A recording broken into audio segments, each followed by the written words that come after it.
امروز 4 ایول است و من شعله گلخوجه شما را با تازه‌ترین خبر و حوادث تاجیکستان و جهان آشنا می‌کنم. سرخط بعضی از موضوعهای برنامه: روز سه‌شنبه قسمت اساسی و عمده فروشی بازار کاروان تجارت خود را برقرار نموده، تنها دکان‌های آتش زده و 2 دروازه این بازار بسته می‌باشند. نویسنده ازبک زبان امانبوی جمانوف ترجمان کتاب امام علی رحمان جسارتی برنده جایزه ادبی صدرالدین عینی اعلان شد. نه، من شنیدم لیکن چشمم خط دیدم نه، همه حتی قرارش خوندم نه. و در جنبسته فعالیت یک ساله مجلس نمایندگان خبرنگاران تاکید کردند که جلسه های وکیلان کم بحث شدند. من در همون شورا نیز خبرنگارا ببینم که اونها تا کجا مسئله ها را به طور جدی بررسی میکنند و از نتیجه همون بحث و بررسی آنها به مردم اطلاع دهند. روز سه‌شنبه قسمت اساسی و عمده فروشی بازار کاروان تجارت خود را برقرار نمودند. تنها 2 دروازه این بازار که شام روز یکشنبه دکان و نقطه های سودای آن به کام آتش رفت بسته است و در آنجا مفتشان تحقیقات آتش سوزی را ادامه میدهند.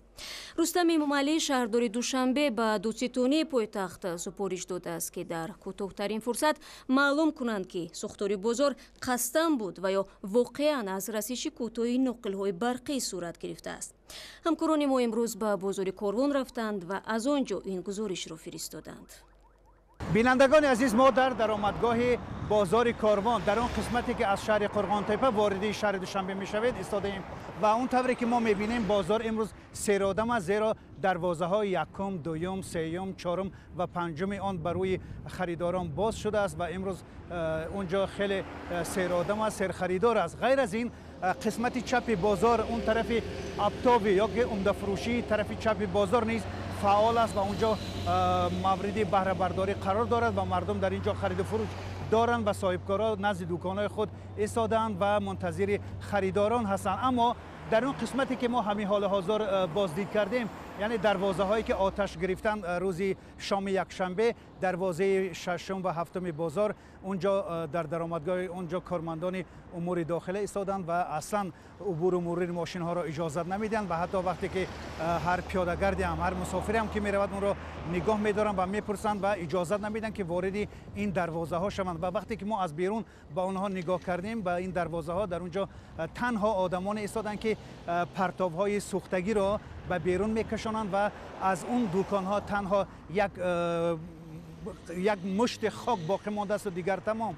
و طوری که مقامدار شهر دوشنبه و هم صاحبکارا در صحبت با ما گفتند، حالا فعلا دوره برقرارسازی این قسمت ها، این دروازه بازار رفته ایستاده است و در نظر است که با صاحبکارا کمک های مالی شود و کمک های رایگان برای برقرار کردن دکان هایشان انجام داده شود و انتظار می رود که در روزهای نزدیک این دکان ها دوباره برقرار شوند و صاحبکارا دوباره به فعالیت شروع کنند. همینطور حالا در درآمدگاه بازار کاروان حتی راه ماشینگر هم از طرف چپ و هم در طرف راست ممنوع است، مسدود است و هیچ ماشین عبور و مرور نمی کند و ما در این نقطه ایستادیم که و با چشمانم می بینیم که تنها پیاده‌گردا رو می کنند و دیگر تمام.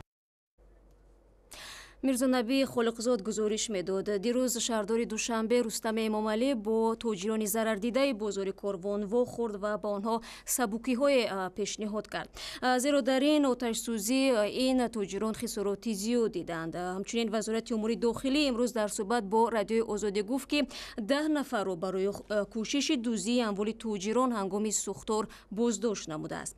تفصیلات این حادثه را شما میتونید در سایت آزادی www.azadi.org تماشا کنید. برادرزاده گلمرود حلیموف پالکوونیک فیروری از جمهوری ادیگه روسیه به تاجیکستان استرداد شد. بازداشت این نفر که از او همچون حلیموف فی نام برده می شود مهمه صورت گرفته است. مقامات تاجیکستان بازداشت شده را در تشویق جوانان توجیک به جنگ‌های سوریه متهم می کنند. مقامات میگویند بازداشت شده گویا نیت داشته است که طریق ترکیه به سوریه برود. چند پیش در تاجیکستان پسری 18 ساله گلمرود حلیموف با اتهام کوشش پیوستن به گروه تندروی دولت اسلامی بازداشت شد. خود پالکوونیک حلیموف رهبر نیروهای زودعمل وزارت کارهای داخلی تاجیکستان ماه اپریل سال 2015 غیب زد و یک ماه بعد در سوریه ظاهر شده درباره پیوست شویش به هیئت گروه تندروی دولت اسلامی خبر داد. ҳоло сарнавишти Гулмурод Ҳалимов маълум нест ва ҳамин гуна агар наздикони боздоштшудаи ин сарҳанги фирорӣ ҳам ба Сурия мерасиданд, эҳтимолан вазъи хуб намедоштанд. зеро ҳафтаи гузашта шаҳри Мавсил ба дасти низомиёни ироқӣ гузашт ва ҳоло дар Сурия мубориза барои озод кардани шаҳри қадимии Раққа аз ҷангҷӯёни гурӯҳи тундравии Давлати Исломӣ идома дорад. با قول ستاد مرکزی فرماندهی ایالات متحده آمریکا، نیروهای سوریه که از طرف آمریکا حمایت می‌شوند، شام 3 ایول بخشی از دیوار قدیمی شهر رقه را رخنه کردند. در اظهارات نظامیان ایالات متحده آمریکا گفته می شود که ائتلاف نیروهای دموکراتی سوریه در 2 جا دیوار قدیمی رفیقه را عبور کرده، صرف نظر از مقاومت سرسختانه سلاح به دستان گروهی دهشت افکن دولت اسلامی به قسمت قدیمی رقه نزدیک می شود. ستاد فرماندهی ایالات متحده آمریکا ابراز داشته است که مساحت هر یکی از مکان‌های رخنه شده به 25 متر برابر بوده، امکان فراهم می‌آورد که سربازان ائتلاف از میدان‌های مینه‌گذاری شده دهشت افکنان عبور نکنند. ائتلاف تصمیم گرفته است که بخش باقی مانده دیواری تاریخی 2.5 کیلومتر را حفظ کند. هفته گذشته ارتش عراق شهر موصل را از دست سلاح به دستان گروهی به نام دولت اسلامی آزاد کرد. در عرفه شکست، دهشت افکنان مسجد تاریخی نوری را که در آن سال 2014 تشکیل این سازمان افراطی اعلان شده بود منفجر کردند. رو می‌آوریم ба мавзӯъҳои дигар. рӯзи душанбе дар шаҳри пешовари покистон як гирдиҳамоии начандон бузург вале муассир ва серсару садои ҳунармандон, пажӯҳишгарон ва сиёсатмадорон бар зидди гузоришҳои манфӣ дар бораи паштунҳо дар телевизиони давлатӣ ин кишвар довир шуд. ин ҷамъ омад баъди нашри як барномаи идона бо назми ҳаҷвӣ дар бораи паштунҳо ташкил гардид. ба қавли эътирозгарон, шеърҳои барнома паштунҳоро ҳамчун симои манфӣ намоиш дода, тарзи суҳбати онҳо ба забони урдуро масхара кардааст. ҳамчунон дар ин барнома таъкид шудааст, ки паштунҳо ба кӯдаконашон силоҳ медиҳанд.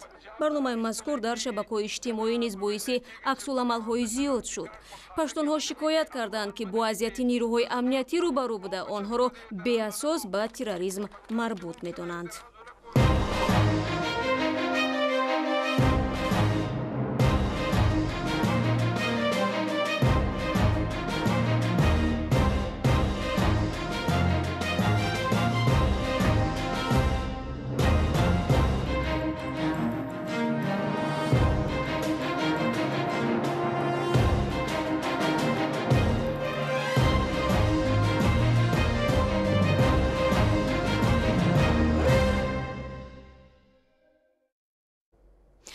дар душанбе ба нависандаи ӯзбекзабон ҷоизаи адабӣ ба номи Садриддин Айниро тақдим кардам. Амонбой Ҷуманов барои нашри тарҷумаи китобҳояш ба забони ӯзбекӣ барандаи ин ҷоиза эълон шудааст. яке аз асарҳои тарҷума кардаи ин нависанда китоби корномаи Эмомалии Раҳмон аст, ки ба қалами Леонид Чигирин ва Ато Ҳамдам тааллуқ дорад. Амонбой Ҷуманов дар суҳбат бо ҳамкорамон Мирзонабии Холиқзод гуфт, солҳои охир мизони чопи адабиёти бадеиву публисистӣ ва вуруди адабиёти бадеӣ бо забони ӯзбекӣ аз Ӯзбекистон камтар шудааст. ин ҳам дар ҳолест, ки ба гуфтаи ин нависанда талабот ба чунин адабиёт дар Тоҷикистон хеле зиёд аст. баъзеҳо суол доданд, ки чаро адиб Омон Ҷуманов маҳз ин китобҳоро интихоб кард, ё ин китобҳо маҳз ба хотири ин тарҷума шуданд, ки шумо осон яъне ин ҷоизаро дарёфт мекунед? не гапҳо бисёранд. ман шунидам, лекин дар газетам ака насбош ҳафтаёна мебурод, баъд ин вой мекунда. ҳанӯз ба дастон нарасид? не, ман шунидам, лекин чашмам қад дидагим не, ҳамин ҳатто қарораш хондагим не. дар ин муддате ки шумо ин китобро тарҷумашро шурӯъ кардед ва анҷом додеду нашр шуд, оя боре бо президент дар мулоқотҳо нишастаҳо рӯбарӯ шудеду огоҳ ҳастанд президент, ки шумо ин китоб? не ман дар ягон нишаст ishora кардам. президент намедонам, мумкин огоҳ ҳам ёним ин намедонам. яъне ки иртиботи иттифоқи нависандагони Ӯзбекистон ба адибони ӯзбекзабони Тоҷикистон чандон фаъол нест, ҳамин нестанд. Тамоман чанд сол аст ки ҳеҷ алоқа нест бо иттифоқи нависандагони Ӯзбекистон? ба фикри ман баъди ҳамин вай ҷанги вай пеш рафтомад буд. то мо ҳам бисёр одамон рафта вай мекардем, китобашро мебурам, лекин баъди ин чиқали ки вазъият вай шуд. таи ин чанд сол ин сардиҳо гузашт, ҳозир ба назаратон вазъият чӣ хел аст? умон дорем ки ино беҳтар мешавад. برای من که چند کتاب من اونجا سپردم برای نشر کردن. بیوای خب جهان ادبیات سپردم وای و شاهرخ ابریشمی وای عطا همدم وای برای نشر کار. اگر مناسبت وای میشد گنده میشد وای قبول نمیکردن. حاضر استاج قبول میکنند. و اکنون از این مکافات خوب گرفته من حاضر یک فکر دارم که نثر معاصر تاجر که 5 جلد کردنی یک جلدش برآمدگی من اینجا از عین سرکردگی ما از عین سرکردیم تا جوانان حاضر زمان اینجا تا خانمورا شریف وغیره دوم جلدش با از مطیران نجمی رفتگارشان همین کردن 3 کتاب تیار فقط اینا برآوردنش کم مشکل داره است. این مصاحبه را در شکل کامل در سایت www.ozodi.org و صفحه ما در شبکه اجتماعی یوتیوب تماشا کنید. برنامه را ادامه میدیم. دیروز وکیلان مردمی تاجیکستان در یک جلسه جنبسته کار یک ساله خود را نتیجه گیری کردند. کارشناسانی که فعالیت قانونگذاران را پیگیری دارند تاکید میکنند که مجلس نمایندگان کم بحث شده است. در پارلمان حاضره ظاهرا همه وکیلان طرفداری حکومتند و تمام دستور و لایحه‌های پیشنهادی یکدلانه تصویب می شود. به فرق از پارلمان‌های پیشین که حداقل 2 و یا 3 وکیل از احزاب مخالف را داشتند و آنها گاهی در رابطه با مسائل بحث برانگیز صدا بلند می‌کردند. ادامه موضوع از شادمانیتی. وکیلان مجلس نمایندگان تاجیکستان کار یک ساله‌شان را جنببست کرده به تعطیل تابستانه برآمدند. گرچند رئیس پارلمان و اعضای آن با اشاره به تصویب 174 سندهای حقوقی سال را با برار گفتند، در نطق ظهور اشارت به مضمون انتقاد صدا داد. ما نباید با تقلید بیجای قانون‌ها و تکلیف و درخواست‌های تغییرگران خارجی انتقال ارزش‌ها داده شویم، زیرا ما قانون را برای سعادت خلق خود قبول می‌نماییم. در میان 174 سندی در یک سال پارلمان قبول شده، قانون‌های اساسگذار صلح و وحدت ملی پیشوای ملت اوفی طلایی سوگندی‌کنی وکیلان هر دو پلات مجلس در برابر مردم از اسنادی بود که بیشتر از دیگر سندها مورد توجه قرار داشتند. طرح قانون اجازت استثنایی ورود به خانه‌های شهروندان بدون اجازه دادستانی از جانب پلات بالای پارلمان به خاطر مخالفتش با معیارهای کنستیتوسیونی پذیرفته نشد که یکی از پیشنهادهای بحث برانگیز پارلمانی گردید. خبرنگارانی که کار پارلمان را در مطبوعات انعکاس می‌کردند میگویند امسال در مقایسه با جلسه‌های چند سال پیش کار مجلس کم بحث شده است. چنانه که آنها میگویند که ما در شورا بعضا مسائل را بحث بررسی میکنیم، اگر حجت نمیمونه در دیگر وقت کنیم. انا در همون شورا نیز خبرنگارا ببینند که آنها تا کجا مسئله ها را به طور جدی بررسی میکنند و از نتیجه همون بحث و بررسی آنها به مردم اطلاع دهند. خبرنگاران دیگر میگویند حتی بعد قبول شدن این یا آن قانون و یا سند مهم اکثر وکیلان از صحبت با مطبوعات خودداری میکنند. در صورتی در مجلس حاضر شدن مقامات مهم با وجود آماده بودن سوال و پرسش های زیاد از مطرح شدن این سوال ها خودداری میکنند. یک مورد برجسته‌اش حاضر شدن رئیس آژانسی ضد فساد سلیمان سلطانزاده در پارلمان و بررسی قانون مبارزه با کروپسیا بود. هیچ وکیل از سلطانزاده درباره بازداشت پرسر و صدای کارمندان این نهاد سوال نکرد. خود اعضای مجلس با انتقاد در زمینه خاموشی وکیلان در مسائل داغ جامعه راضی نیستند. کمتر میشه که از شهر دادن که مثلا تو همش مخفی است.